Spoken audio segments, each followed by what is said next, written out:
Hey everybody, this is Bradshaw for the 518 Colts here. All Colts, all talk. I don't know if I messed it up, but it still works.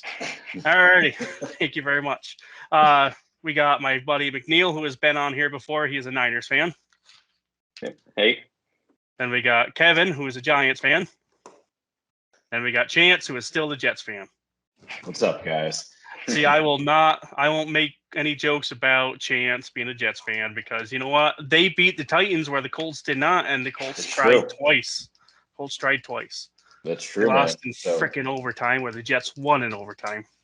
I think I've said it before, but by the transit of property, that does mean that the Jets are better than the Colts this year. So I guess, but the Colts did lay a nice thwomping on the Jets, so that did make me feel better.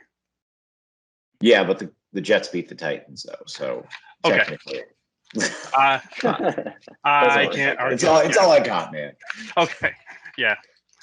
So anyway, and by we I mean the Colts played the Jaguars, which they got off to a really, really hot start. I think they were up 10-0 with the special teams blocked punt, which was just amazing to see because that was their, I believe, 20th takeaway pretty much of the year. And then they had another interception or fumble that game. So it led them to 21, which is the most in the league right now by the Colts defense. So that was actually really nice to see.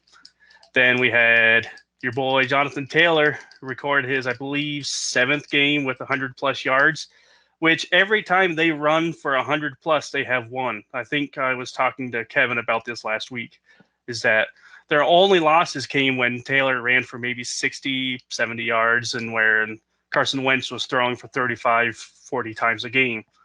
Obviously, we saw when he threw for 52 exactly what happened.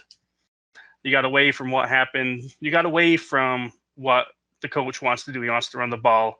When you had the league rusher, you gotta let him run. He's tied with Derrick Henry, and Henry's been out for 2 weeks now.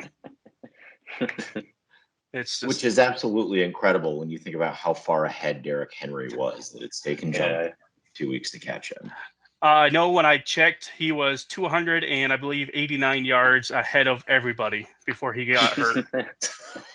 Yeah, and now I know Taylor's got like 200+ yards ahead of. I think it's either Dalvin Cook or I'm not even sure who the next one is. But I was just looking at it. Is Nick Chubb. Nick Chubb has 721 yards. It's an interesting. Huh. Well, I mean, that kind of makes sense because really about all they can do is run. Let's go back to that. I don't know why that changed, but yeah. I mean, Nick Chubb, really, and yeah, that was, I don't know why it went up to This is all part of the Thanksgiving shenanigans. That's about all this is coming up to. Just together mode. Yes. Together. Right. Just be thankful. Harmony. I guess. Yeah. But yeah. Those are gorgeous seats. Yeah, we were just talking about Nick Chubb having 771 yards. Yeah, Nick Chubb's back this week. I just activated yesterday, I think, from the COVID list. No, I mean that should definitely help him, but we'll see what happens. Yeah. I mean, Nick Chubb is still a very good runner. I mean, the thing about Jonathan Taylor too is he's the last one standing. I mean, he hasn't gotten hurt. I mean, everybody thought Derrick Henry was invincible, and he went down too. I mean, it's really the rushing title is Jonathan Taylor's to lose at this point. Yeah. Well, what's funny is, Chance, you and I were having a conversation that he could not outrun the injury bug, and I think I kind of jinxed it, which actually is great for me. But the Titans are still proving they can still win even without him, even with an old Adrian Peterson and everybody else. And they can still rely on Ryan Tannehill to throw it once in a while. But obviously, I don't know if you guys saw, but Julio Jones, I know, is out with, guess what, a hamstring injury. Who would have seen that coming?